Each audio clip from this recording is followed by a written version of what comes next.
পিতা পুত্র পবিত্র আত্মার নামে আমেন। পুনরুত্থিত প্রভু যীশু সর্বদাই উপস্থিত থাকেন, এমনকি যখন আমরা তাকে চিনতে পারি না। আমাদের বিভ্রান্তি, হতাশা বা আধ্যাত্মিক শূন্যতার মুহূর্তেও যীশু অনুপস্থিত থাকেন না। তিনি সর্বক্ষণ আমাদের পাশে থাকেন।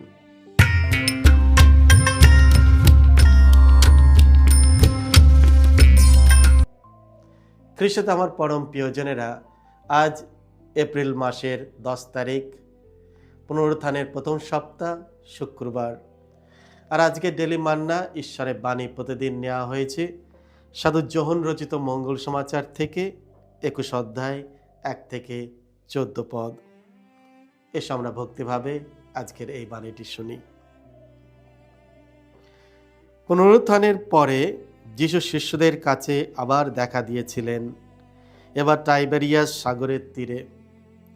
তিনি এবার দেখা দিয়েছিলেন এইভাবেই: সিমন পিতর, যমজ নামে পরিচিত টমাস, গ্যালিলিয়ার কানানগরের নাথানায়েল, জেবেদের 2 ছেলে এবং যিশুর আরও 2জন শিষ্য তখন সকলেই একসঙ্গে ছিলেন।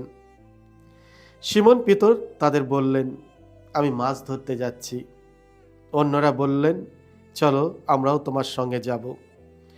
তারা তখন বেরিয়ে নৌকায় গিয়ে উঠলেন, কিন্তু সেই রাতে তারা কিছুই ধরতে পারলেন না। তখন সবে ভোর হয়েছে। এমন সময় দেখা গেল সাগরের তীরে দাঁড়িয়ে আছেন স্বয়ং যিশু। তবে তিনি যে যিশু, শিষ্যরা তা বুঝতে পারলেন না। যিশু তাদের বললেন, ছেলেরা, তোমরা কি মাছ ধরেছ কিছু? তারা উত্তর দিলেন, না। তিনি বললেন, নৌকার ডান দিকে একবার জালটা ফেলো তো, তাহলে তোমরা কিছু পাবেই। তাই তারা জাল ফেললেন। এত মাছ উঠল যে জালটা আর তোলাই গেল না। তখন যিশু যে শিষ্যকে বিশেষ স্নেহের চোখে দেখতেন, সেই শিষ্য পিতরকে বলল, উনি প্রভু। সিমন পিতর যখন শুনলেন যে উনি প্রভু, তখনই তিনি তার ওপরের পোশাকটা গায়ে জড়িয়ে নিলেন, কারণ তিনি তখন খালি গায়ে ছিলেন। তারপর তিনি জলে ঝাঁপিয়ে পড়লেন। অন্যান্য শিষ্যরা মাছ ভর্তি জালটি টানতে টানতে নৌকা করেই ফিরে এলেন। তারা যখন ডাঙা থেকে বেশি দূরে নয়, কম বেশি 200 হাত দূরে ছিলেন, ডাঙায় পা দিয়ে তারা দেখতে পেলেন সেখানে কাঠকয়লার আঁচ জ্বলছে। তার ওপর চাপানো রয়েছে কিছু মাছ, পাশেই রয়েছে কিছু রুটি। যিশু তাদের বললেন, যে মাছ তোমরা এই মাত্র ধরেছ তার কয়েকটা নিয়ে এসো। সিমন পিতর তখন নৌকায় উঠে জালটি ডাঙায় টেনে তুললেন। বড় বড় মাছে ভর্তি সেই জালটিতে সবশুদ্ধ 153টা মাছ ছিল। অথচ অতগুলো মাছ থাকা সত্ত্বেও জালটি একটু ছিঁড়ে যায়নি। যিশু তখন তাদের বললেন, এসো, তোমরা এবার সকালের খাওয়াটা সেরে নাও। শিষ্যদের কেউ তাকে জিজ্ঞাসা করতে সাহস করলে না যে আপনি কে। তাদের আর জানতে বাকি ছিল না যে তিনি প্রভু।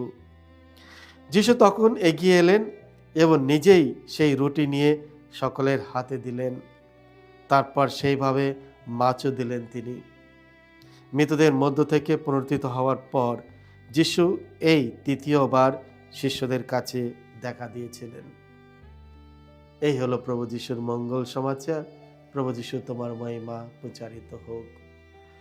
খ্রিস্টে আমার পরম প্রিয়জনেরা, আজকের পবিত্র মঙ্গল সমাচারে আমাদের নিয়ে যায় পুনরুত্থানের পর একটি গভীর অর্থপূর্ণ মুহূর্তে। শিষ্যরা ফিরে যায় টাইবেরিয়াস সাগরের তীরে, তাদের সেই পুরানো পেশায়, মাছ ধরতে। কিসের জন্য? কারণ তারা বিভ্রান্ত, অনিশ্চিন্ত, হয়তো নিরাশায় ভুগছিলেন। পিতর তাদের বললেন, আমি মাছ ধরতে যাচ্ছি, এবং অন্যরাও তার সঙ্গে যায়। তারা ফিরে যায় সেই পরিচিত জীবনে, কিন্তু সারা রাত চেষ্টা করেও তারা কিছুই ধরতে পারে না। এটি আমাদের জীবনের প্রতিচ্ছবি।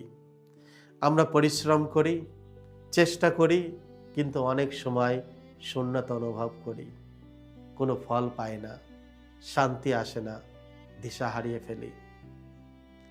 কিছু তো আমার পরম প্রিয়জনেরা, খ্রিস্ট ছাড়া আমাদের প্রচেষ্টা অনেক সময় নিষ্ফল হয়ে যায়। আমাদের শূন্যতা মাঝেও যিশু আমাদের কাছে আসেন।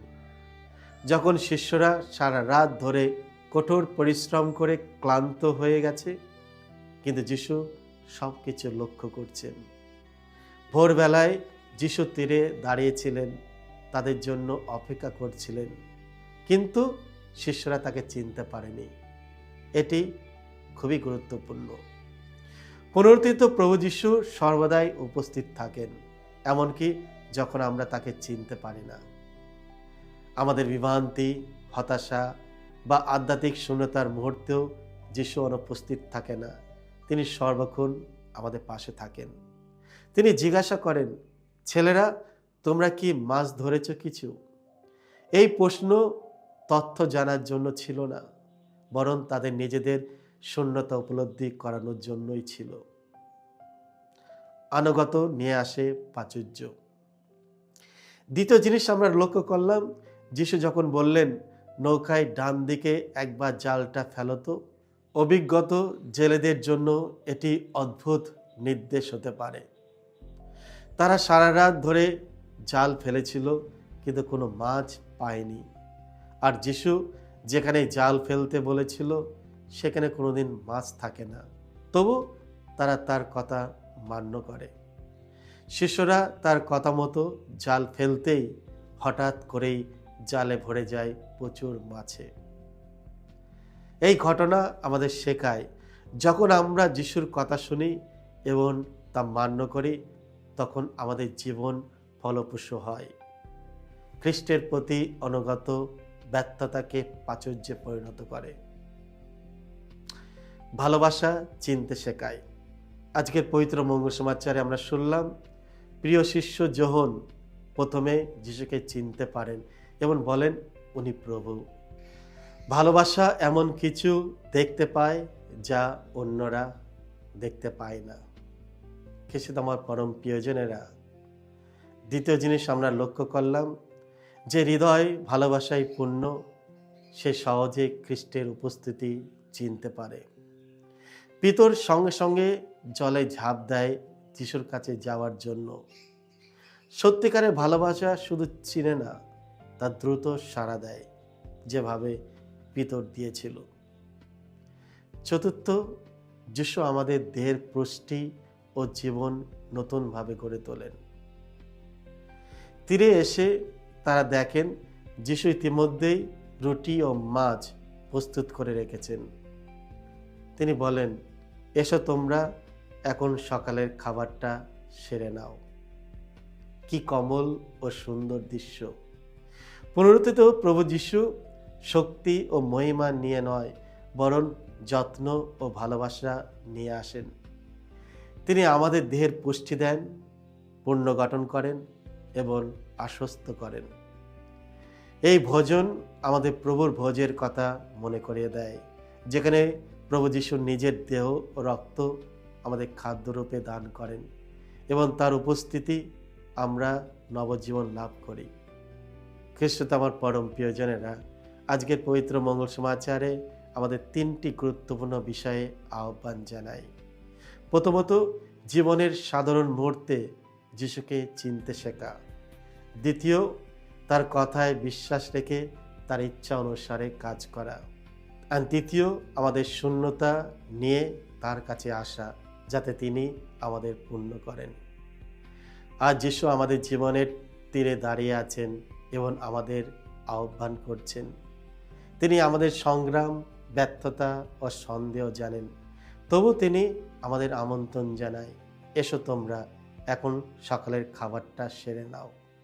আসুন আমরা বিশ্বাসের সঙ্গে সাড়া দিই এবং বলি, উনি প্রভু। সকলকে জয় যিশু। ঈশ্বর আপনাদের সকলকে আশীর্বাদ করুন।